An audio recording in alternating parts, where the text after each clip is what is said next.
ನಮಸ್ಕಾರ. GTV news ಕನ್ನಡಕ್ಕೆ ಸ್ವಾಗತ. ನಾನು ನಿಮ್ಮ ವೆಂಕಟೇಶ್. ಮಾಗಡಿ ತಾಲೂಕಿನ ಮಾದಿಗೊಂಡನಹಳ್ಳಿ ಕಳ್ಳಿಪಾಳ್ಯದ ಶ್ರೀ ಭಕ್ತ ಮುನೇಶ್ವರ ಶಿವಶಕ್ತಿ ಕ್ಷೇತ್ರದ ನೂತನ ಬಸವಪ್ಪ ನಂದೀಶ್ವರ ಹಾಗೂ ಕ್ಷೇತ್ರದ ಮುಂದಿನ ಉತ್ತರಾಧಿಕಾರಿಗಳ ಪಟ್ಟಾಭಿಷೇಕ ಮಹೋತ್ಸವ ಕಾರ್ಯಕ್ರಮವನ್ನು ಆಯೋಜಿಸಲಾಗಿತ್ತು. ಈ ಕಾರ್ಯಕ್ರಮವನ್ನು ನೊಣವಿನಕೆರೆಯ ಸೋಮಕಟ್ಟೆ ಶ್ರೀ ಕಾಡುಸಿದ್ದೇಶ್ವರ ಸಂಸ್ಥಾನ ಮಠದ ಮಠಾಧ್ಯಕ್ಷರಾದ ಶ್ರೀ ಮಾನೀಪುರ ಡಾಕ್ಟರ್ ಕರಿವೃಷಭ ದೇಶಿಕೇಂದ್ರ ಶಿವಯೋಗೀಶ್ವರ ಮಹಾಸ್ವಾಮೀಜಿಗಳು, ಶ್ರೀ ಭಕ್ತ ಮುನೇಶ್ವರ ಶಿವಶಕ್ತಿ ಕ್ಷೇತ್ರದ ಧರ್ಮಾಧಿಕಾರಿ ಶ್ರೀ ಶ್ರೀ ಶ್ರೀ ರಂಗನಾಥಾನಂದ ಸ್ವಾಮೀಜಿಗಳ ನೇತೃತ್ವದಲ್ಲಿ ಅದ್ದೂರಿಯಾಗಿ ನಡೆಸಲಾಯಿತು. ಈ ಸಂದರ್ಭದಲ್ಲಿ ನೂತನ ಬಸವಪ್ಪ ನಂದೀಶ್ವರನಿಗೆ ಮುದ್ರೆ ಒತ್ತುವುದರ ಮೂಲಕ ಪಟ್ಟಾಭಿಷೇಕ ಮಾಡಲಾಯಿತು. ಹಾಗೂ ಶ್ರೀ ಭಕ್ತ ಮುನೇಶ್ವರ ಕ್ಷೇತ್ರದ ಧರ್ಮಾಧಿಕಾರಿ ಶ್ರೀ ಶ್ರೀ ಶ್ರೀ ರಂಗನಾಥಾನಂದ ಸ್ವಾಮೀಜಿಗಳ ಪುತ್ರ ಆನಂದ್ರವರಿಗೆ ಕ್ಷೇತ್ರದ ಮುಂದಿನ ಉತ್ತರಾಧಿಕಾರಿಯಾಗಿ ಪಟ್ಟಾಭಿಷೇಕ ಮಾಡಿ ಶಿವಾನಂದ ಗುರೂಜಿ ಎಂದು ನಾಮಕರಣ ಮಾಡಲಾಯಿತು. ಈ ಕಾರ್ಯಕ್ರಮಕ್ಕೆ ಮಠದ ಹಲವಾರು ಭಕ್ತರಿಂದ ಸಾಕ್ಷಿಯಾಯಿತು.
ओमि कर्मणि मंत्रयुपर्यास तंत्रयुपर्यास कालयुपर्यास कर्मयुपर्यास स्वर अक्षर वर्ण लोप प्राय चित्तार्थम ओम भगवस्व स्वाहा प्रजापते नमः।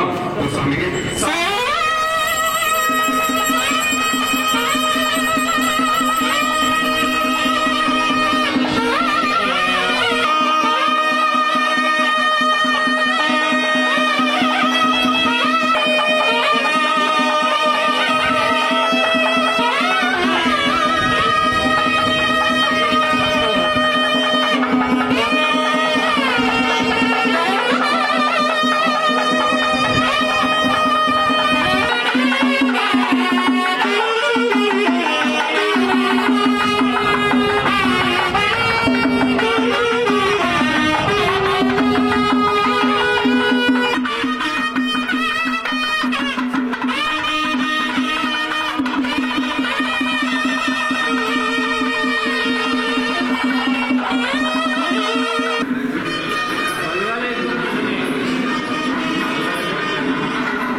ಬಾಂಧವ್ಯ ಮುಗಿದೋಗಿ ಹತ್ತಿರದಲ್ಲೇ ಅವನಿಗೊಂದು ದಾರಿಯ ಕೊಡುವಂತಕ್ಕಂಥ ಒಂದು ಗುರಿ ಇಡೀ ನನ್ನ ಭಕ್ತರೊಳಗಾಗಲಿ ನಮ್ಮ ಮನೆಗಳಲ್ಲಾಗಲಿ ನಾನು ಯಾರಿಗೂ ಹೇಳಿರಲಿಲ್ಲ ಈ ಥರ ಅವನಿಗೆ ಮಾಡ್ತಾ ಇದ್ದೀನಿ, ಈ ಥರ ನಡೆಸ್ತಾ ಇದ್ದೀನಿ ಅಂತ.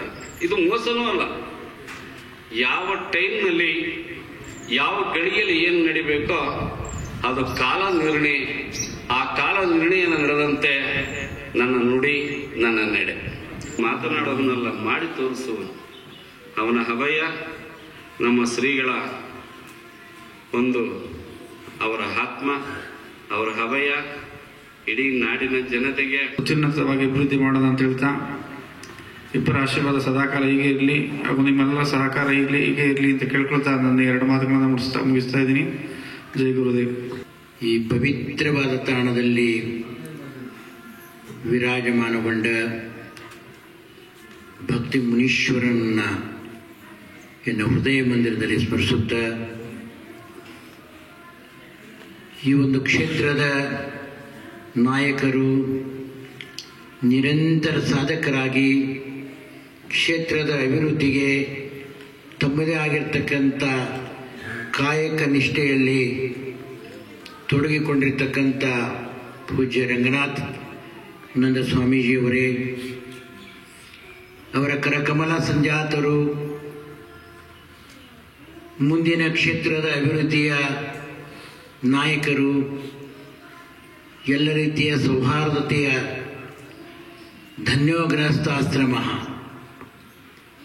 ಅವರು ಆಶ್ರಮವಾಸಿಗಳಾಗಿದ್ದು ಈ ಕ್ಷೇತ್ರದಲ್ಲಿ ರಂಗನಾಥ ಸ್ವಾಮಿಯವರ ಪುತ್ರರಾಗಿ ಕಾಯಕವೇ ಕೈಲಾಸ ಎಂಬಂತೆ ಅವರ ಆದೇಶದಂತೆ ಕರಕಮಲ ಸಂಜಾತರಾಗಿ ಇಲ್ಲಿವರೆಗೂ ಸೇವೆಯಲ್ಲಿ ಪಾಲ್ಗೊಂಡಿರ್ತಕ್ಕಂಥವರು. ಇವತ್ತು ಅವರಿಗೆ ಶಿವಾನಂದ ಸ್ವಾಮಿಗಳು ಅಂತಕ್ಕಂಥ ನಾಮಕರಣ. ಎಲ್ಲರೂ ಹೇಳ್ರಿ, ಶಿವಾನಂದ ಸ್ವಾಮಿಗಳು, ಶಿವಾನಂದ ಸ್ವಾಮಿಗಳು, ಶಿವಾನಂದ ಸ್ವಾಮಿಗಳು.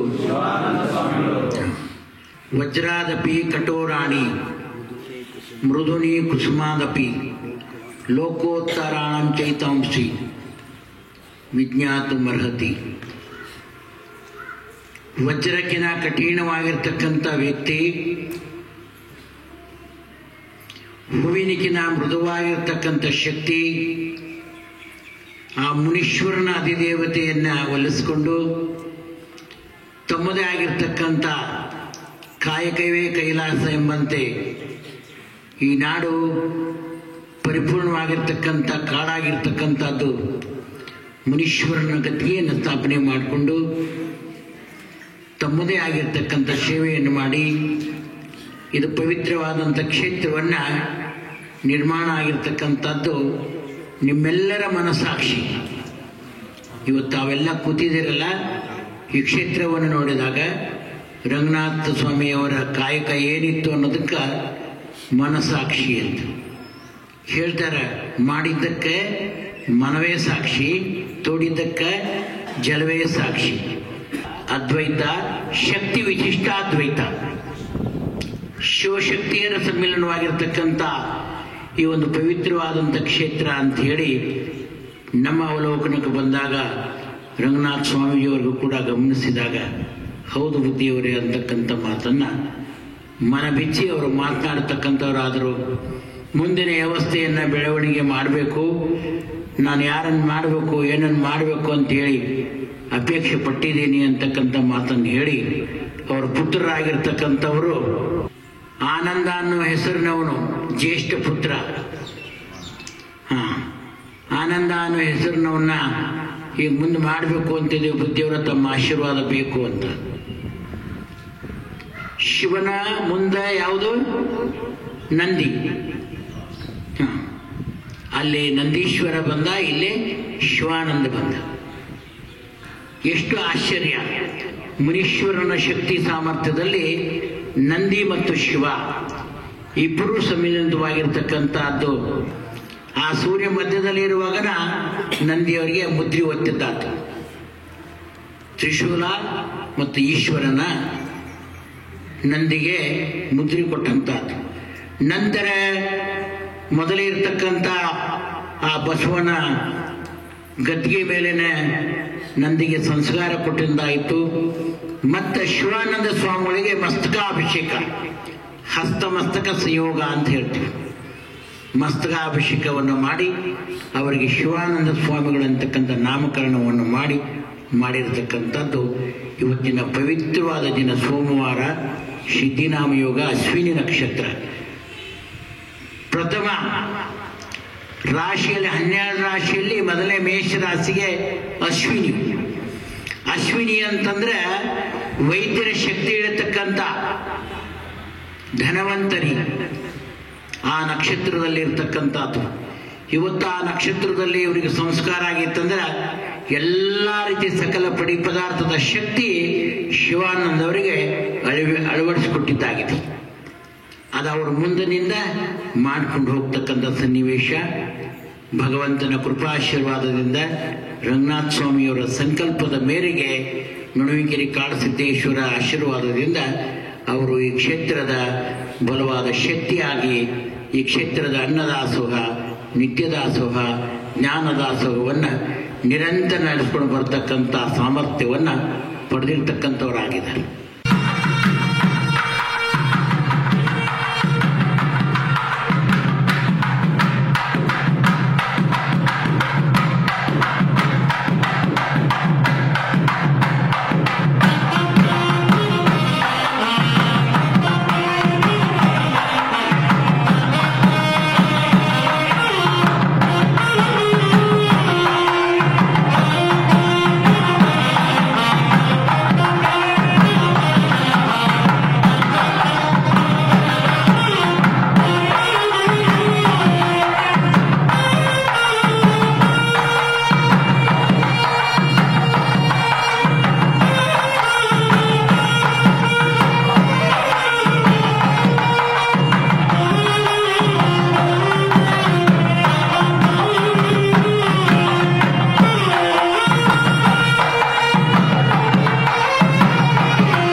ಇದು ಇವತ್ತಿನ ಮಾಗಡಿಯ ಸುದ್ದಿ ಸಮಾಚಾರ.